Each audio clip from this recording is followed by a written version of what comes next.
নেতাজি সুভাষচন্দ্র বসুর অপমানের প্রতিবাদে গর্জে উঠেছিল নেতাজি প্রেমীরা।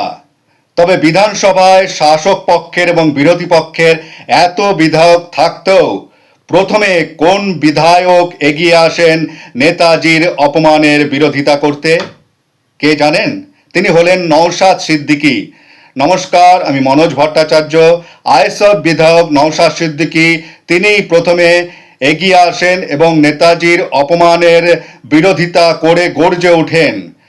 সেই সঙ্গে তিনি বিধানসভায় নিন্দা প্রস্তাব নিয়ে আসেন। আর এরপরই আমরা দেখলাম যে মাননীয় মুখ্যমন্ত্রী শুভেন্দু অধিকারী তিনি নেতাজির অপমান যারা করেছেন, নেতাজির বিকৃত ছবি সামাজিক মাধ্যমে পোস্ট করেছেন এবং বিকৃত কথাবার্তা বলেছেন, তাদের বিরুদ্ধে কড়া প্রশাসনিক ব্যবস্থা নেবার ঘোষণা করলেন। বিধানসভায় বিরোধী দলনেতা রয়েছে, তবে তিনি শুধুমাত্র নামেই বিরোধী দলনেতা। কাজের কাজটা করলেন আইএসএফ বিধায়ক নওশাদ সিদ্দিকী।